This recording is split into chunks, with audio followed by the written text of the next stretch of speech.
Hello and welcome to the Roll20 tutorial for Spunions, Part 2, Organization Station. Today we're going to teach you how to organize on Roll20, the linchpin of any good DM strategy. So with that in mind, let's get to it. Alright, let's make some fucking folders already. We go to Add in the Journal tab and click Add for sure. Rip folder, and Roll20 needs a name. Fortunately, we have one in mind. We're going to name this one Player Characters. Okay, and that feels good. We have a folder, but nothing in it. So we're going to want to put some characters in there, and that's as easy as clicking Add again. Character this time. It's going to name it some nonsense, but I just like to name it the player who I'm going to give permission to use this character. We're going to let all characters see that, and as you can see right here in players' journals, shows which players are going to be able to see this character in their journals, but can be edited and controlled by is important because that gives, obviously editing and control permission for that character sheet and the little token to just the player you want to be controlling that character. And this is really important when you're using dynamic lighting because other characters will be able to see through this token's eyes, which we'll cover in a separate video. So with that in mind, we're going to save that. We have a character named after our one and only player, and we are just going to pop him in there by clicking these three little bar things and dragging him under the folder. And it's important to make sure it's this little sub bar under player characters and not a wider bar above or below. You see, like this won't put it in there. Now you're like, don't work. Nope. Yep. Just like that. Now, let's ramp up the volume a little bit. Let's say you have a druid in your party and they're always wild shaping. And you know what? It's slowing shit down because they don't have their access to their stuff and they're not able to roll as easily. It's almost as if you wish they had clickable actions. Well, guess what? You can do that. And we're going to name this folder Druid Creatures. And this is going to require a little thing called the compendium. Ever heard of it? Bam, we click that shit. It's open to a bunch of these monsters. And we're just going to search the bread and butter of any druid, bear. And we're going to do brown bear. We're going to drag this pup onto the battle map. And then we're going to drag brown bear into druid folder, OCD 123. We're going to go into the brown bear sheet, edit, in players' journals, all players. I think people should be able to know what a bear is. And then we're going to make this controllable by our druid, which in this case can only be icosahedron because he is our only player. Then we save that, and now our player can be dragging the bear instead of you having to do all the work, which feels great. The player can be doing all this nonsense. The player can be pulling up the character sheet and just clicking to bite, clicking to claw, clicking to perceive.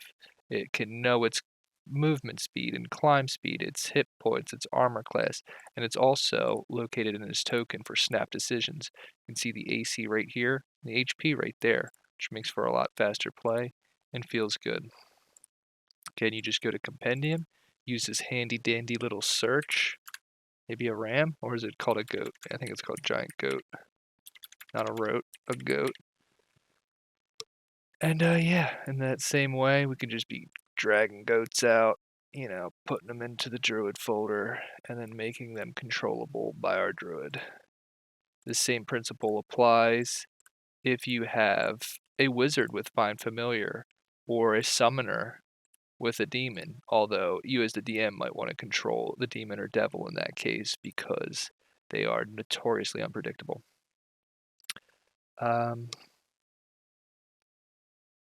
So that's that.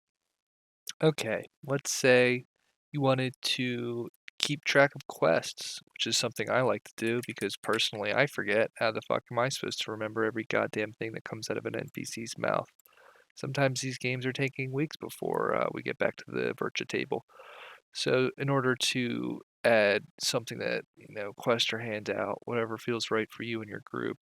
You're going to go to add, handout, and you're going to name it your quest name. In this case, we're going to name it Cure Diarrhea. And we're going to want to have this in the player's journals because this is a handout.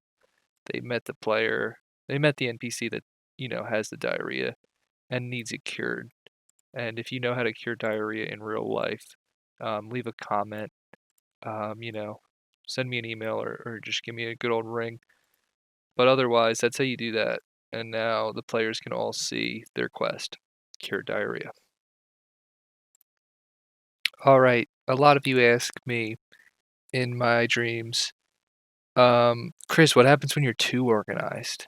And this is something I have nightmares about because often I find myself too organized and it looks like this. Ugh.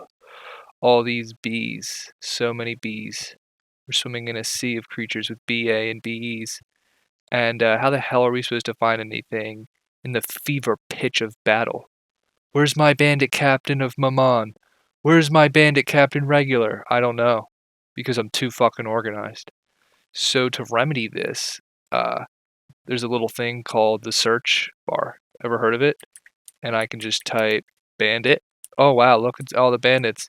No, I wanted just a bandit captain. Oh wow, look, it's limited it to find who I need, the OG bandit captain. Now, another complaint I get is, Chris, how the hell do I bring in a character from the character vault? You said that you'd teach me that, but then you just burned me for that $20 and never taught me. Well, I'll teach you right now, idiot. You go to my settings, exit game. You wait. Then you go to tools.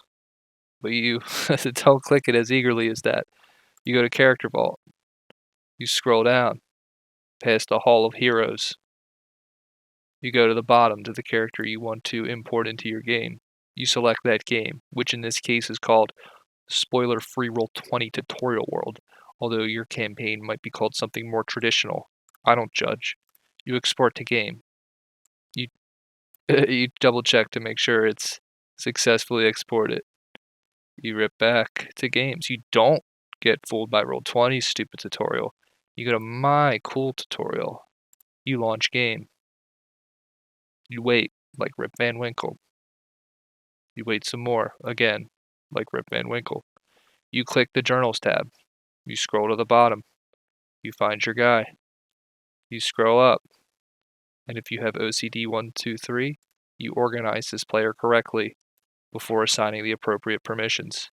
And to assign the appropriate permissions, you're going to, as we went over earlier, click the name, go to edit, can be edited and controlled by our one and only player, who is now playing 2 players, which is okay, because you have to make do with the friends you got.